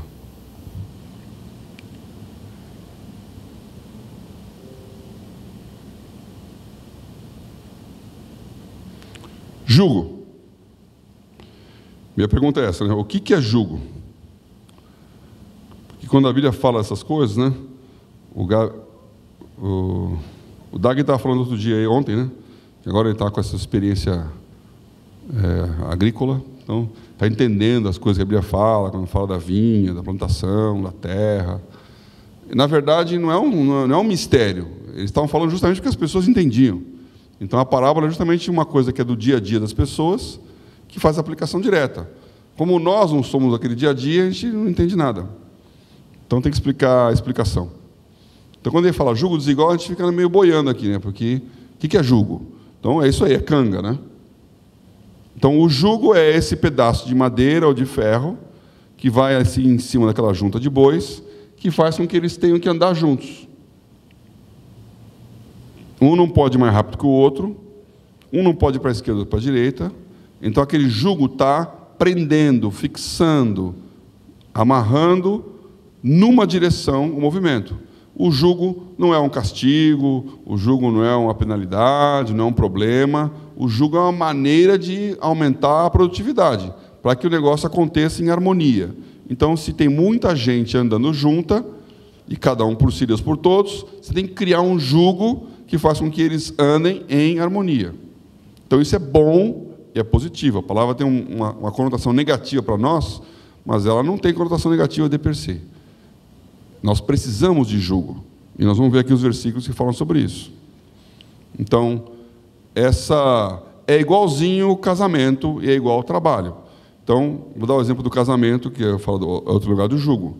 Você escolhe a pessoa que você quer casar. Você tem liberdade para isso, pelo menos no Brasil. Então, você vai escolher pela beleza, pela capacitação, pela espiritualidade, pelo dinheiro, e somando tudo isso, então, aí perfeito, né? Escolher o cara que é rico, capaz, poderoso e te ama muito. Amém. Então, você casou com a sua esposa, você casou com o seu marido por amor. E é verdade, tem que ser isso mesmo. Agora, isso não significa que toda segunda-feira de manhã você vai levantar e vai falar, amo a minha esposa, amo meu marido, que vontade de estar junto. Vai ter um tempo que você vai falar, não quero saber, vai ter briga, vai ter questão. E na hora em que vem essa questão, o que impede o casamento de dissolver? Ele é um contrato. Você fez um pacto. E falou lá, na alegria, na tristeza, na saúde, na doença, na adversidade. Então significa o seguinte, quando você não está afim, tem que estar afim também. Isso é jugo. Não deixa você sair quando você não está com vontade. E o outro vai te empurrando. Então, marido e mulher, isso é típico. Você falou que vai fazer um negócio, a sua mulher ouviu. Então, eu chego lá e falo, você não ia fazer um negócio? Não estava muito afim, mas eu vou fazer. Ou então ela fala, você vai trocar a lâmpada aqui? Amanhã eu troco. Chega amanhã, ela pum. Então, é uma cobrança que te empurra para frente. Nós precisamos dessa cobrança. O jugo é uma cobrança. Então, você ama o seu emprego. Eu falei um tempo atrás aqui, se você pode ter uma relação de profissão, uma relação de ocupação e uma relação de vocação com o seu emprego. O ideal é que tenha uma vocação, ou seja, eu faço o que eu quero, que eu fui chamado, estou vocacionado, eu vou com prazer, segunda-feira é o melhor dia da semana, porque eu vou produzir. Amém. Mas não quer dizer que toda vez vai acontecer assim. Na hora que bater o relógio, 6 da manhã, e você pensar, hoje eu não vou. Aí você tem um contrato. Se você não for, tem um relógio de ponto. Esse é o problema de muito chefe, que ele começa a fazer o horário dele, aí, meu amigo, o que você não trabalhou, o que você não ganhou. Então tem que ter um jugo. O jugo é importante. Agora, como ele funciona? 1 Samuel 6,7. Aqui está uma figurinha do jugo, né, para você ver como é bonito. Você bota no pescoço aquele negócio, amarra ali e fica preso. Daí para frente você vai ter que fazer o que o outro faz, vai ter que andar no ritmo do outro e não reclamar da vida. Agora então preparem uma carroça nova, com 2 vacas que deram cria e sobre as quais nunca foi colocado jugo. Amarrem-nas à carroça, mas afastem dela os seus bezerros e os ponham no curral. Então aqui ele está falando que significa o seguinte: pegou um novinho ali, uma novilha que nunca fez isso, nunca teve jugo, tira os filhos para longe, separa todas as coisas, bota a canga em cima deles e bota os caras para trabalhar. Eles vão começar a ter que entender este jugo, que é a rotina, que é a obrigação e não a vontade. Todos nós precisamos disso. Os jovens mais do que os velhos. Então, você precisa de jugo. Você precisa de jugo. E o seu funcionário também precisa de jugo. Deixa eu ver aqui.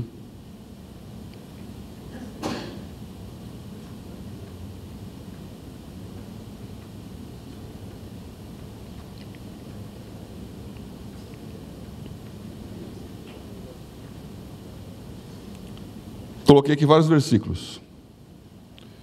O 2 Coríntios 6,14 ali, nós vamos ler com mais calma o que ele significa lá, que é não andei em julgos desigual. 1 Timóteo 6,1.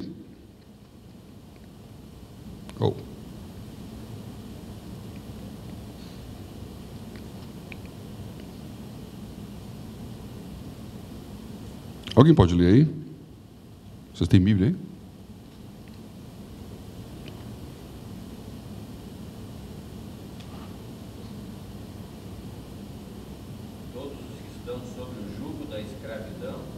devem considerar seus senhores dignos de todo respeito, para que o nome de Deus e o nosso ensino não sejam blasfemados.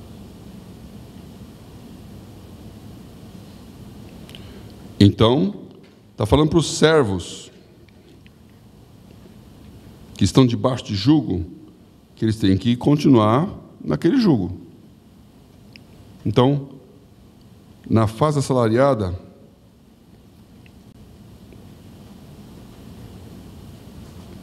você precisa de ter um jugo que te mantém na linha, fazendo o que Deus quer que você faça, sem compromisso com o resultado.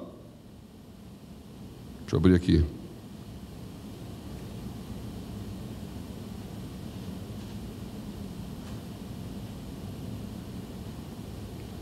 Quando ele fala jugo de escravidão, você vê assim, é mais que CLT, né? Mesmo assim, você tem que tratar o seu senhor como digno e para que o nome de Deus e a doutrina não sejam blasfemados. Então é uma questão de exemplo. Não vou gastar tanto tempo aqui, mas dizer que a questão do jugo é que você seja um excelente no seu emprego, não pelo resultado, mas pelo testemunho. Gálatas 5:1. Foi para a liberdade que Cristo nos libertou, portanto permaneçam firmes e não se deixem submeter novamente a um jugo de escravidão. Então parece um contrassenso, né? Que o outro ele fala, vocês escravos ficam no seu jugo aí. Aqui ele fala, mas Cristo nos libertou para a liberdade, então não volte a ficar debaixo de um jugo de escravidão. Sim. Aliás, são vários aqui. E quando ele fala sobre escravidão, ele também fala na própria questão da escravidão lá. Né? A escravidão não era igual à nossa escravidão aqui. Né?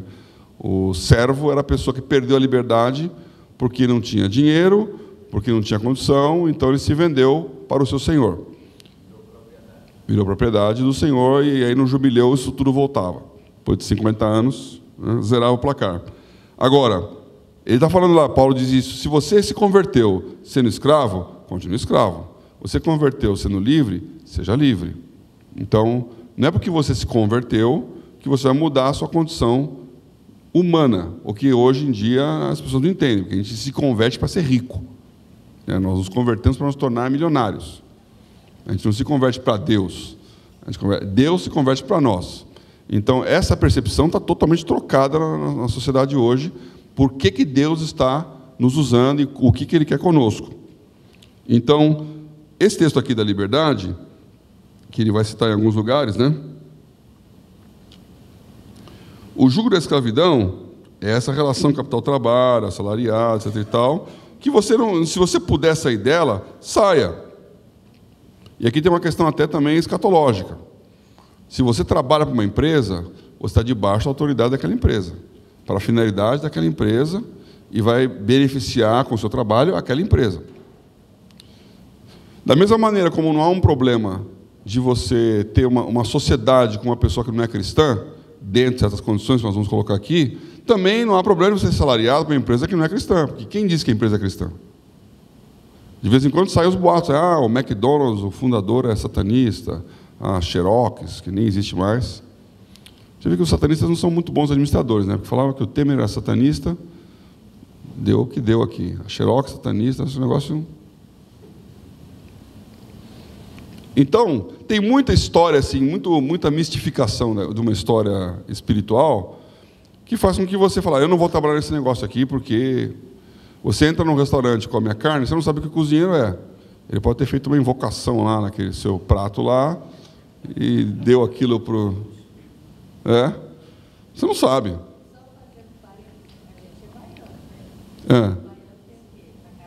Aham.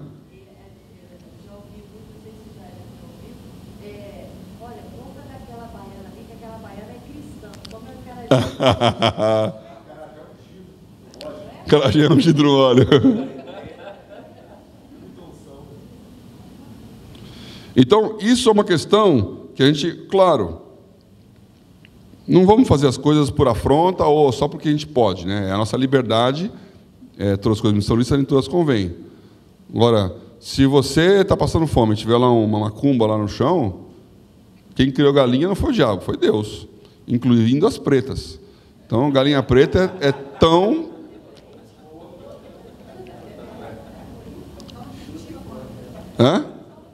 Tão nutritiva quanto.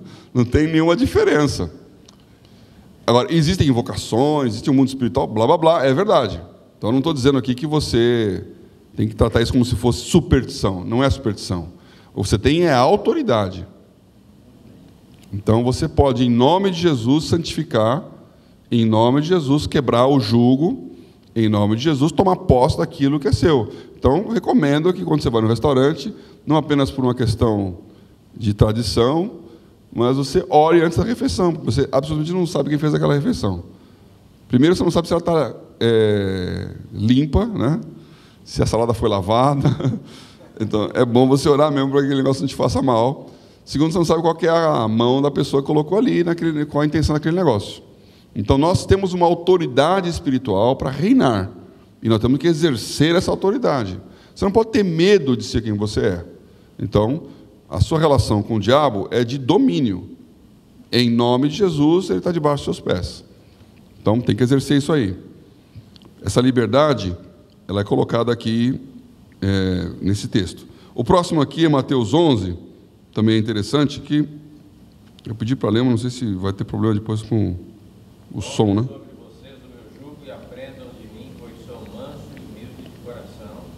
Vocês encontrarão descanso para as suas almas, pois o meu jugo é suave e meu fardo é leve. Esse é um grande texto para dizer que jugo é uma coisa boa, né? E cristão tem jugo também. O jugo de Jesus existe, a diferença é que ele é suave, ou seja, está acolchoado lá, aquele pedaço lá, ele não exige coisas que o diabo exige de você, mas ele vai colocar você na direção.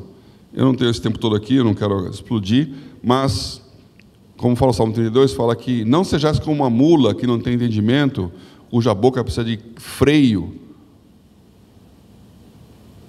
E aí, quando você começa a andar a cavalo e percebe como funciona isso, né, você vê que o freio do cavalo não é um pedal que você aperta e ele breca.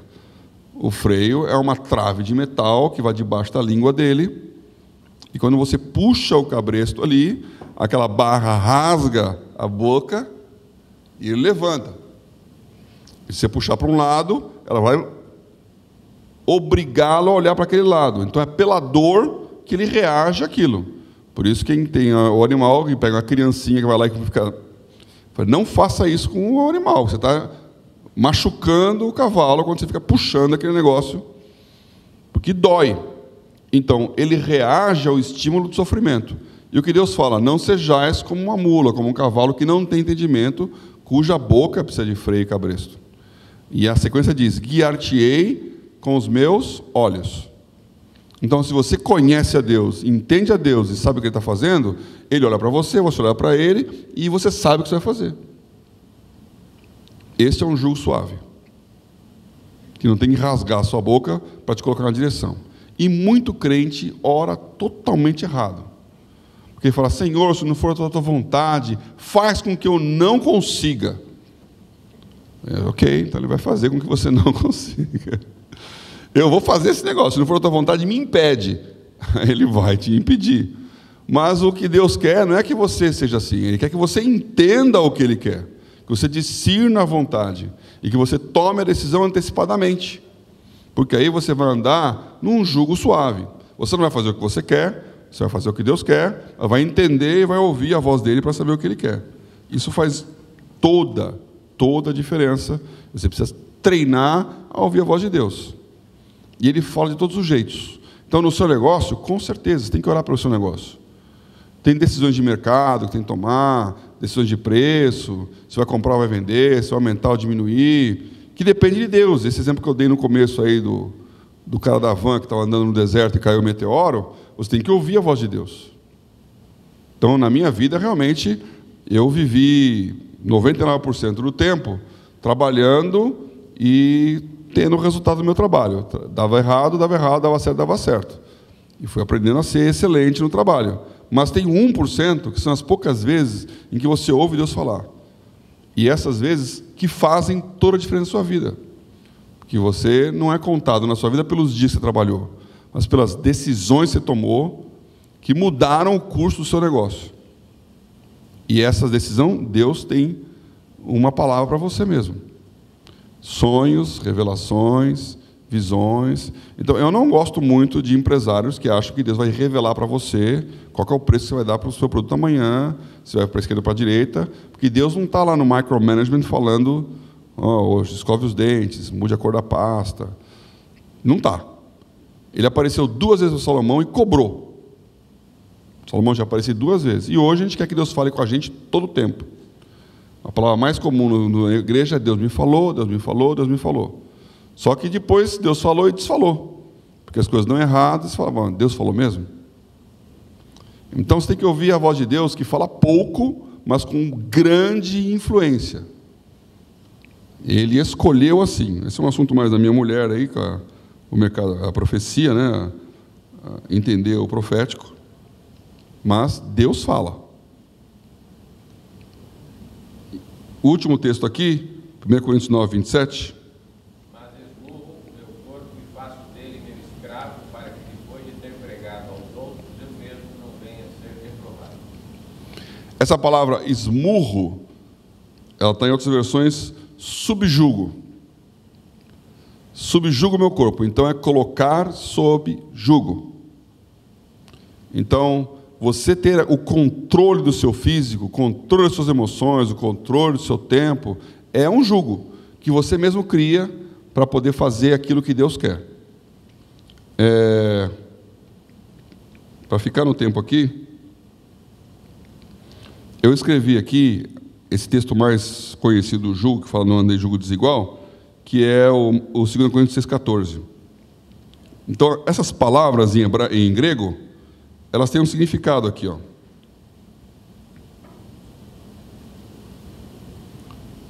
Heterozugeo. Heterozugeo, hetero é diferente, né? E zugeo é o jugo. É o jugo desigual.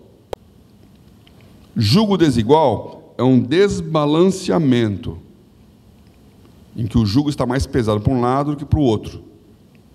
Então, como está desbalanceando, os dois não andam juntos, os dois não estão de acordo, os dois não produzem o máximo, porque pesa mais para um do que para o outro. Então, o jugo desigual é quando uma parte da sociedade trabalha mais que a outra. Uma parte da sociedade tem mais relevância do que a outra. E os dois sofrem. Porque se aquela canga está torta e o jugo está desigual, vai machucar os dois e vai prejudicar o resultado final. Então, quando ele fala, não andeis em se colocar sobre jugo desigual, está dizendo no sentido do resultado. Que se ficar desbalanceado, não vai funcionar. Na sequência, vamos ler aqui,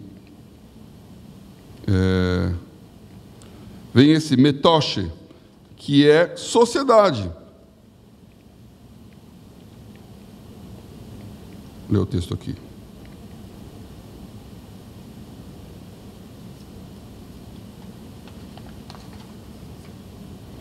E essa sociedade, ela tem 2 sentidos no grego, que é partilhar e participar. Então, partilhar é o resultado. Então, você está dividindo resultados porque você tem uma sociedade. Então, ele está partilhando os lucros. E participar é tomar decisões. Então, aqui, nesse meu critério, eu tenho que fazer o disclaimer aqui, esse é meu critério, não tem nenhum problema se você pensar diferente, não estou criando doutrina aqui, mas eu entendo que se você não tiver participação na decisão, você não é um sócio no sentido que a palavra fala não andar em jogo desigual. Você pode ter participação no resultado, mas se você não tem participação na decisão, então você pode ter uma sociedade com essa pessoa. Porque ela não vai te impedir de tomar a decisão que você quer tomar pelo seu valor cristão. Então, eu montei um negócio e o meu sócio vai querer com que eu haja com desonestidade para poder comprar e vender. Que tenha propina, que faça esquema. Não dá para ter. Não dá para ter sociedade. Agora, ele é sócio capitalista, eu posso ter sociedade. Porque eu tenho a gestão. Aí essa questão dessa palavra metoche aqui, no sentido de participar das decisões. A outra palavra que está na sequência do versículo aqui é koinonia, que é bem conhecida dos cristãos, né? E koinonia quer dizer comunhão. Então, eu ando em comunhão, eu estou junto, eu ando junto com a pessoa, eu tenho afinidade, e aí não é nem uma questão de cristianismo, porque se eu tenho uma sociedade com alguém com quem eu não tenho comunhão, a coisa não anda. Se você não for amigo do seu sócio, vai ficar difícil. Eu estou falando sócio agora, o sócio tradicional mesmo, aquele cara que junto com você toca o barco, que partilha as decisões, que toma conta. Se você estiver desbalanceado na relação de trabalho, vai dar um problema. Se você não participar das decisões de uma forma equitativa, ou seja, você ouve o que ele fala e ele ouve o que você fala, porque vocês pensam igual nos valores da empresa, vai dar problema. E por isso, se realmente ele não é um cristão, é grande chance de dar problema. Porque ele não vai ver mal nenhum em algumas coisas que você vê. E aí o negócio não funciona. Pode ser até que ele tenha razão. Porque às vezes tem uns cristãos que fazem votos com Deus, que em termos de negócio, não é um bom negócio. Como foi dito ontem também, né? Negócio é negócio. Então, tem que tomar muito cuidado com decisões espirituais no mundo comercial. Eu fiz um voto com Deus e que todo o faturamento do primeiro dia eu vou dar para Deus. Ok. Então você está acreditando que Deus vai mover os céus e a terra lá para que naquele dia venda o que precisa vender, faça... Isso é possível? Isso é possível. Isso é provável? Não, não é provável. Então não é uma regra que tem que valer para todo mundo. É uma questão específica para um momento e uma situação. Que, de novo, é válida. É o que Deus falou com você. Então, o que Jacó fez lá com Labão, foi isso aí. Eu vou rajar aqui as varas, as ovelhas que nascerem, vão nascer desse jeito e vai ser minha. Então, quando ele tinha que ser lisa, nascia tudo liso. Quando tinha que ser malhado, nascia tudo malhado. Deus abençoou Jacó. E como eu falei até ontem, Jacó tinha feito um pacto com Deus. Ele abençoou Jacó. Isso é bênção milagrosa. Eu acredito nisso. Agora, você não pode pautar a sua vida empresarial nesses tipos de coisa. E são situações e momentos de Deus com você, que mais ensinam a ser excelente no dia a dia do que te dão um passe gratuito para ganhar dinheiro sem fazer força. Então, a koinonia, a comunhão, a relação de intimidade com o seu sócio, ela é fundamental. Outra palavra que também é fundamental é essa aí, ó, symphônesis. Symphônesis é concordância, acordo, harmonia. São todas as palavras que estão aqui no original desse texto de 2 Coríntios 6. O harmonia aqui é o 15, né? Que comunhão, que harmonia entre Cristo e Belial. Symphônesis, concordância, acordo. Que há de comum entre o crente e o estranho. Eu pulei aqui. Que comunhão pode ter a luz com as trevas. Então, luz com trevas não tem papo. Nós estamos aqui numa sala iluminada. Então não tem trevas. Aí desligou a luz, fechou a cortina, escureceu. Não existe trevas. Trevas é a ausência de luz. Então, quando um cristão está num lugar, ele brilha, ele ilumina, e as trevas desaparecem. Não existe briga da luz com as trevas. Não tem aquela terra que fala assim, não sai, não sai, sai em nome de Jesus, não saio, não saio. Não tem isso. Você riscou o fósforo, acendeu a luz. Aquela luz pode ser pequena, então em volta daquele fósforo tem uma zona de luz e uma grande escuridão da noite. Mas não tem nenhuma chance daquela grande escuridão da noite apagar a luz daquele fósforo. É a luz do fósforo que ilumina a escuridão. Então, se você é cristão, você é luz. Onde você for, você vai iluminar. Você pode ser um fósforozinho, pode ser um farol, pode ser um estádio iluminado. Mas na hora que acendeu a luz, as trevas desapareceram. Então, não dá para ter comunhão com o descrente, porque ele é treva. E quando você iluminar, as obras das trevas vão ser iluminadas e ele vai ficar desconfortável. Então, a sua seriedade vai descobrir a falta de seriedade dele. Os esquemas dele vão aparecer quando você mostrar que você não age com o esquema. E isso não é só na sociedade, em qualquer lugar. Meu irmão da igreja lá, que trabalhava numa empresa grande, na parte de vendas, tinha os carros da empresa, ele tinha um carro, chegou uma hora, o pessoal juntou, escuta, você reparou que o seu carro rende mais que os outros? Você reparou que a sua quilometragem é totalmente diferente das demais? Você nunca... Eu não estou entendendo. O que o cara está dizendo? Meu amigo, só o seu carro é econômico? Tem uma frota inteira aqui, só o seu é econômico? Não tem uma coisa errada, não? Tem. A luz ilumina as trevas. Na hora que ele reporta aquilo que é realmente o que ele gastou, o outro que gasta mais e leva para casa, está iluminado. Não tem jeito. Um irmão chegou para mim, novo na igreja, ouviu as pregações e falou, pastor, pode ir na minha casa? Pode. Eu fui lá, marido e mulher. A mulher falou, posso fazer umas perguntas aqui para o senhor. Eu sou viúva, casei com ele de novo. E eu recebo a pensão do meu marido, e se eu falar para o governo que eu estou casado, eu perco a pensão. Se eu perder a pensão, eu não consigo manter a minha casa. Então, eu não posso casar com ele. Então, nós estamos juntos, mas não estamos casados. Queria saber se isso é pecado. E aí, o marido dela, falou, eu também tenho uma pergunta aqui, eu trabalho com o setor de compras da empresa, e eu tenho o melhor fornecedor, que é o melhor produto e o preço mais barato. E ele me fez uma oferta. Ele falou que tudo aquilo que eu comprar dele, 10% ele dá para mim. Só que eu tenho a condição sempre de parar de comprar ou de escolher outro se for mais barato. Então a empresa vai estar sempre comprando do mais barato e do melhor. E eu vou ganhar 10%. Isso é pecado? Falei, olha, vocês me convidaram, me deram um jantar aqui, agradeço muito. Agora vocês estão fazendo uma... Eu já comi, já agradeci antes de orar. Eu orei pelo alimento. Então, assim, eu vou calar, vocês me perguntaram, eu vou responder o que a Bíblia fala. O que vocês vão fazer é vocês com Deus. Eu não estou aqui para cobrar, mas eu vou dizer o que eu acho. Então, assim, se você quer depender de Deus, dependa de Deus e não dos homens. Então, você vai fazer o que é certo, não diante do governo, não diante do chefe, mas diante de Deus. E o que a Bíblia fala é que você tem que estar casada.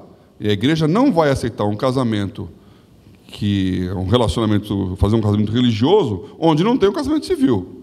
Porque nós temos que obedecer a lei dos homens e a lei de Deus. Então, você tem que dizer, se você quer casar com ele, diga para o governo que você está viúvo e vai casar de novo.